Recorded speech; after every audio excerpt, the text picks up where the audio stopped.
여러분 안녕하십니까. 광주 MBC 뉴스투데이입니다. 먼저 오늘의 주요 뉴스입니다.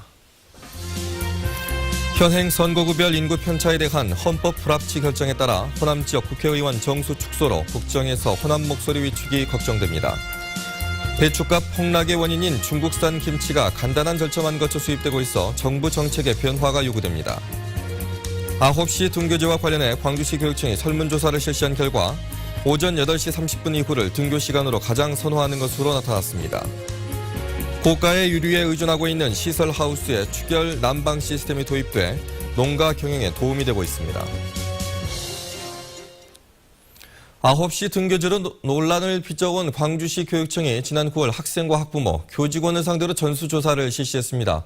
설문에 참여한 사람들은 오전 8시 30분 이후 등교 시간을 가장 선호했고 1교시 수업 시작 시간으로는 오전 9시를 1순위로 꼽았습니다. 송정근 기자입니다. 등교 시간 문제를 놓고 아이들 잠이 부족하다며 등교 시간을 늦춰야 한다는 입장과 등교 시간을 늦추면 아이들이 나태해질 수 있다는 입장이 그동안 충돌해 왔습니다. 그래서 광주시 교육청이 지난 9월 설문조사를 실시했는데 조사 결과 초중고 학생들은 모두 오전 9시를, 교직원과 학부모들은 오전 8시 30분을 1순위로 선택했습니다. 현재 초등학생과 중학생들은 오전 8시 30분 이전에 등교하고 있고 고등학생들은 8시 이전에 등교하고 있는데 초중학교는 30분 늦게, 고등학교의 경우는 많게는 1시간 30분 가까이 늦게 등교하자고 응답한 겁니다.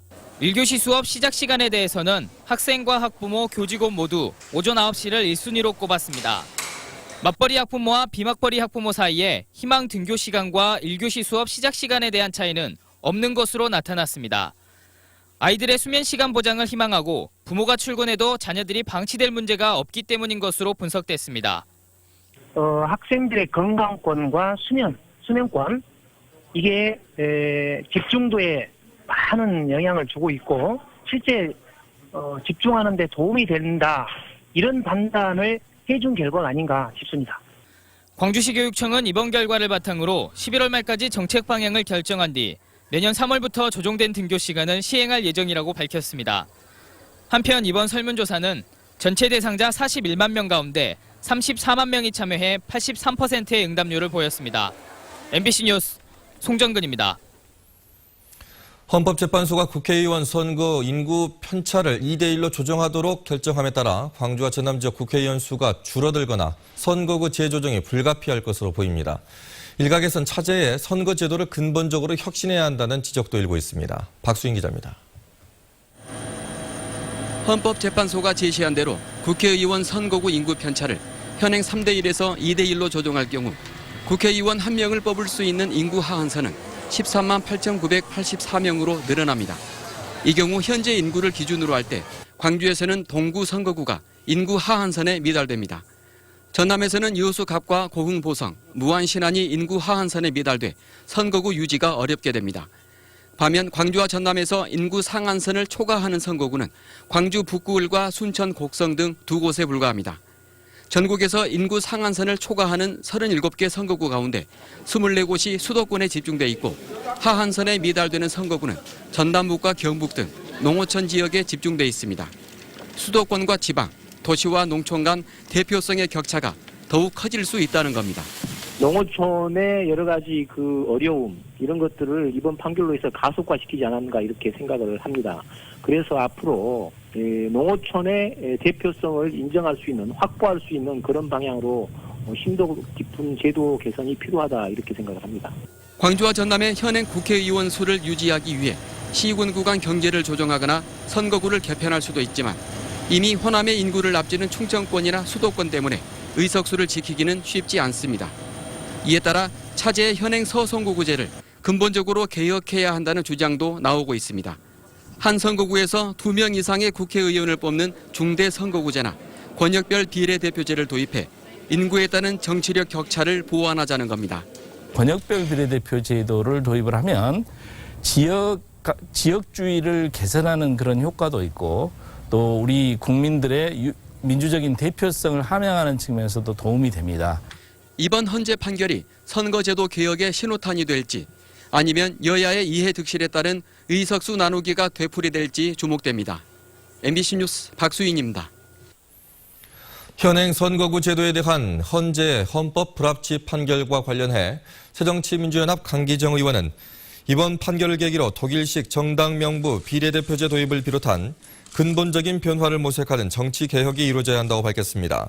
또 이번 판결로 농어촌의 경우 지역 간 균형이 무너지는 현상이 가속화되고 지역 대표성의 약화가 현실화될 수밖에 없다며 도시 지역의 중대 선거구제 및 도농 간의 이원화된 제도 등 다양한 선거 제도를 검토해야 한다고 밝혔습니다. 배추 판매 부진의 가장 큰 원인인 중국산 김치는 간단한 절차만 거쳐서 수입되고 있습니다. 정부가 김치를 중요한 산업으로 보호해야 한다는 지적이 큽니다. 문현철 기자입니다. 지난 2009년 가을 해남 화원농협의 김치 가공 공장. 일본의 김치 수입업체 관계자가 찾았습니다. 배추의 수분 함량부터 김치 가공 과정의 위생, 온도 측정까지 꼼꼼하게 진행했습니다. 자기들 육안으로도 그러고 나중에 와서 그 액트리 검출기가 있거든. 네. 거기까지 다 확인을 해요. 국내 수입 물량의 전체인 중국산 김치의 검역 사정은 전혀 딴판입니다. 2011년부터 수입 통관 절차가 간소화되면서 서류만 살피고 들어오는 물량은 늘어난 반면 정밀 검사는 절반으로 축소됐습니다. 관세청이 유통 단계별로 수입 김치의 이력을 신고하도록 했지만 단 한 차례 점검도 없었습니다. 그나마 최종 소비 단계인 식당은 원산지 이력 신고 대상에서도 빠져 있어 원산지 둔갑이 이뤄져도 단속할 길이 없습니다. 이러는 사이 국내산으로 속여 팔다 적발된 중국산 김치 물량은 올해 9월까지 3,200여 톤으로 이미 지난해 전체의 5배를 넘어섰습니다. 중국에서 들어온 그 김치 수입량을 국내 면적으로 환산해 보면은 약 우리 배추 생산량의 20% 정도 되는 거거든요. 고속도로 휴게소는 95%, 일반 식당과 대량 급식 시설의 90% 이상이 중국산 김치를 쓰고 있는 실정. 정부가 자동차와 반도체처럼 김치 시장 역시 보호 산업으로 인정해야 한다는 지적이 설득력을 얻고 있습니다. MBC 뉴스 문현철입니다. 세월호 선사인 청해진 해운 임직원 등에 대한 재판에서 세월호 선원들 재판에 상영됐던 단원고 학생들의 생존 모습이 담긴 영상이 다시 상영됐습니다. 어제 광주지법에서 열린 19회 공판 피해자 진술 순서에서는 지난 21일 세월호 선원들의 28차 공판에서 상영된 단원고 2학년 8반 동영상이 상영됐습니다. 영상이 상영되는 동안 청해진 해운 김한식 대표 등 피고인들은 고개를 떨어뜨리거나 눈물을 훔쳤습니다. 쌀 시장 전면 개방이 임박한 가운데 광주 지역 농민단체와 시민단체들이 기구를 결성해 대응해 나가기로 했습니다. 농민회 총연맹 황전남연맹과 광주 지역 시민단체로 구성된 식량 주권과 먹을거리 안전 지키기 광주운동본부는 어제 광주시청 앞에서 기자회견을 열고 쌀 관세화를 통한 전면 개방은 정부의 쌀 포기 선언이라며 우리 집 쌀독을 남의 집 부엌에 두고서 우리의 먹을 권리를 지킬 수는 없다며 먹을 권리를 지키자고 호소했습니다. 전남대병원 노사가 80억 원대 통상임금 소송을 벌이고 있습니다. 전남대병원과 화순전남대병원, 치과병원 등 4개 병원 직원 1,000여 명은 최근 병원 측을 상대로 광주지법에 임금 소송을 했고 현재 심리가 진행 중입니다. 직원들은 위험 근무와 기술 업무 등 20가지 수당을 통상임금에 포함시켜 다시 산정한 법정 수당 가운데 미지급분 80억여 원을 달라고 요구하는 것으로 전해졌습니다. 법원은 오는 12월 11일 선고할 방침인데 재판부가 어느 정도 인정할 것인지 여부에 관심이 쏠리고 있습니다.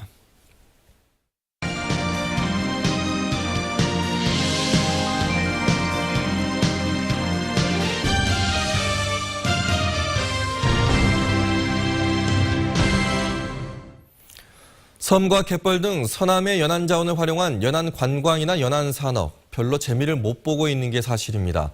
그래서 서남의 연안 지역을 활성화해보자며 관련 기구가 출범해서 활동에 들어갔습니다. 정용호 기자입니다. 서남의 관광의 비교 우위는 어디에 있을까? 세계 5대 연안 습지인 순천만을 비롯해 수려한 도서와 갯벌, 청정해역 등 특화된 연안 자원이 강점으로 꼽히고 있습니다. 더욱더 우리 곁으로 다가오는 우리가 항상 가까이 할 수 있는 그런 소중한 자산으로 또 산업으로 일자리로 키우겠습니다. 하지만 이 같은 강점이 관광업계 큰손인 요우커들에 대한 직접적인 유인책으로 작용하진 않고 있습니다. 서남의 연안과 가장 가까운 무안공항을 통해 입국한 중국 관광객들은 전체의 0.4%에 불과해 연안 자원이 해외 관광 특수를 견인하진 못하고 있습니다. 우리 지역이 이제 타 지역이 비교에 적응하고 수 있는 이런 섬이라든가 바다를 활용할 수 있는 그런 이제 마케팅 전략이 필요할 거로 생각이 듭니다. 서남의 연안의 미래 가치를 찾기 위한 동북아 연안 네트워크가 광주시와 전라남도 등이 참여한 가운데 발족했습니다. 관광과 항만, 물류, 해양 레포츠 등의 부분에서 서남의 연안을 중국, 일본, 대만 등 동북아 신해양 산업의 중추기지로 육성하고 세월호 참사로 침체된 서남의 연안에 활력을 불어넣겠다는 겁니다. 언젠가는 동북아시아가 공동체를 이룰 수 있는 작은 또 하나의 주축을 놓는 그런 심정으로 잘해주시기 바랍니다. 내저 사업을 확충시켜서 지역사회 발전 및 국가 발전에 이바지하는. 하지만 부산에서 이미 바다를 소재로 한 비슷한 형태의 사업을 하고 있어서 내년에 국비 등 총 30억 원의 사업비 확보가 사업 성패의 변수가 되고 있습니다. MBC 뉴스 정용욱입니다. 정의화 국회의장이 지역균형 발전과 호남을 연계한 남해안 개발 차원에서 섬진강시를 만들자고 주장했습니다.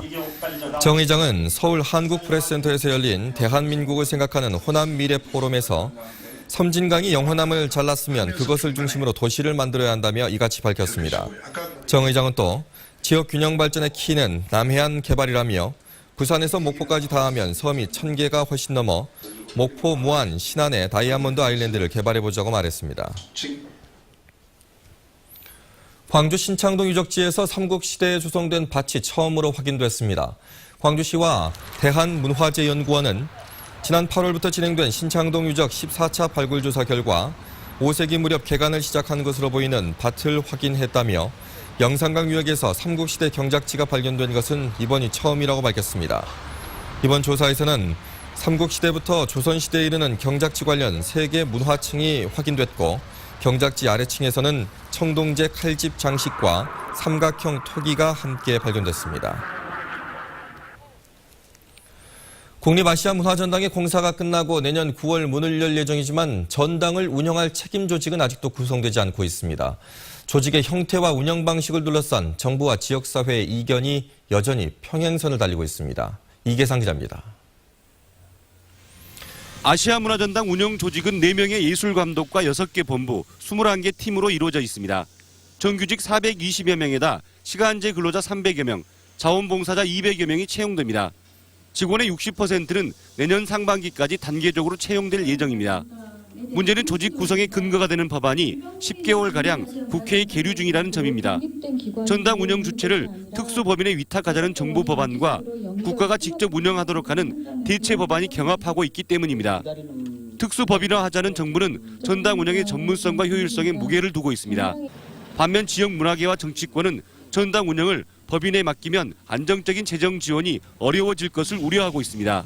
아시아문화중 신도시가 내년에 이제 개원하면 이건 초기가 되는 겁니다. 그렇기 때문에 이것이 정착되기 이전 단계로 국가에서 책임을 지고 국가 소속기관으로서 끌고 가주는 것이 필요한 거죠. 대체 법안을 발의한 박혜자 의원은 다음 달 5일 대정부 질의와 11일 법안 심사 소위에서 전당 운영 주체 문제를 본격적으로 거론할 예정입니다. 12월 7일까지는 이번 정기국회 안에 어떤 식으로든 법안이 처리되지 않으면 내년 9월 개관은 차질을 빚을 수도 있습니다. 문화전당의 성공적인 개관과 안정적인 운영을 위한 답을 찾는 일이 이제 발등에 떨어진 불이 됐습니다. MBC 뉴스 이계상입니다.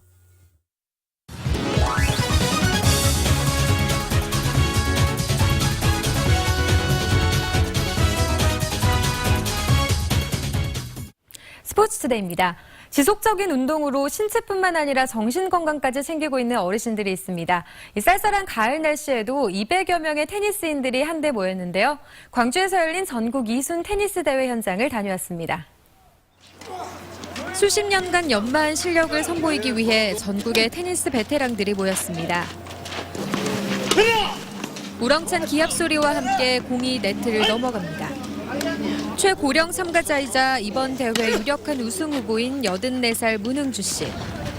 힘차게 공을 받아치며 나이는 숫자에 불과하다는 것을 직접 보여줍니다.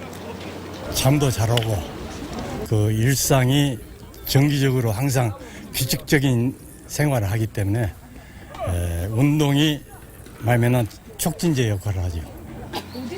테니스 대회를 찾아 경기도 용인에서 광주까지 온 67살 김경희 씨. 김 씨는 20년 전 폐암 판정을 받고 폐절제술을 받았습니다. 건강과 함께 웃음도 잃었습니다. 삶이 너무 힘들어 찾은 곳은 동네 테니스장. 테니스를 통해 새로운 삶을 선물 받았습니다. 죽기 살기로 잡았어요. 왜냐면 폐가 이제 활량이 커져야 내가 살 수 있는 거니까 그냥 아침 저녁으로 운동을 했어요. 그러니까 그게 폐가 완쾌가.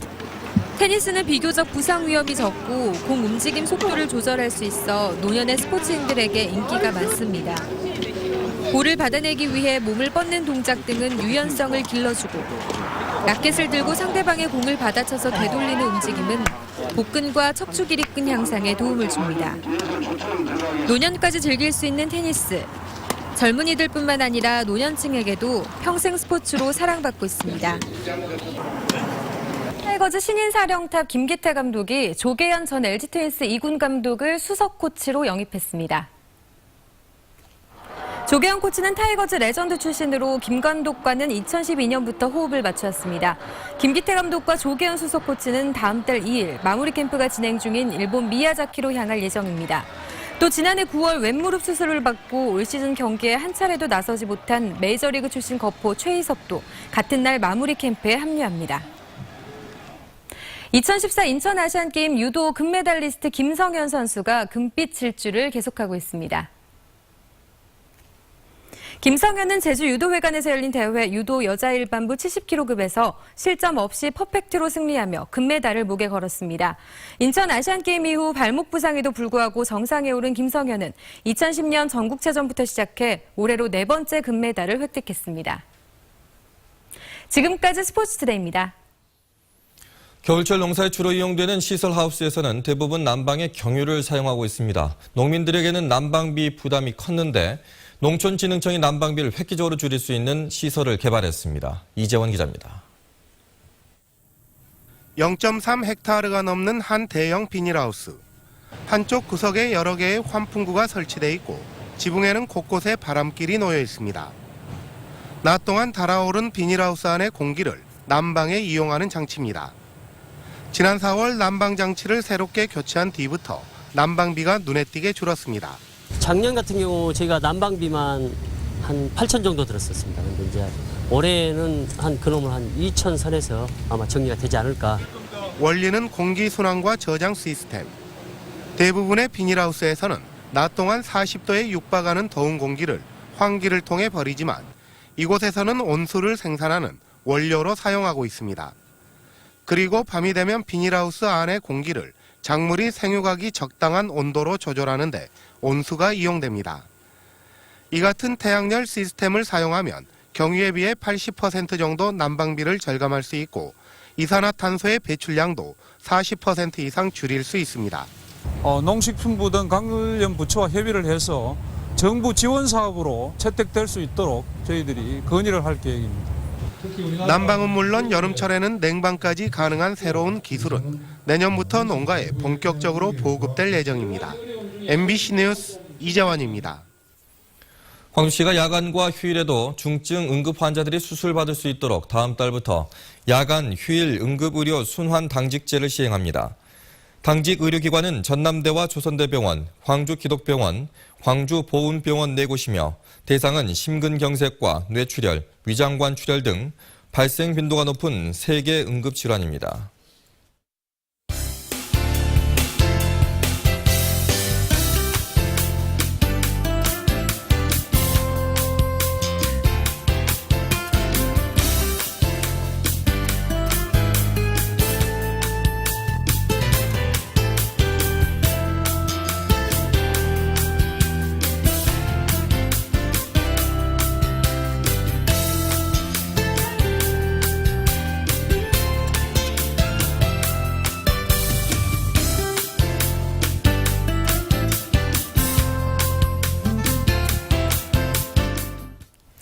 하루 사이에 날씨가 급변했습니다. 오늘 밤부터는 천둥, 번개를 동반한 국지성 호우가 예상되니까요. 주의하셔야겠습니다.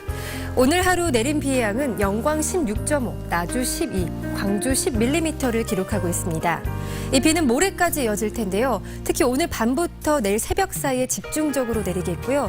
내일 낮부터는 소강 상태를 보이다가 다시 모레 비가 내리겠습니다. 모레까지 예상되는 비의 양은 광주 전남 최고 60mm가 되겠습니다. 레이더 영상 보시면 현재 전남 대부분 지역에 비구름대가 끼어 있는데요. 남서쪽에 있는 더 강한 비구름대가 다가오고 있습니다. 이 시각 장성과 영광, 광주, 나주 12도, 화순 13도를 가리키고 있습니다.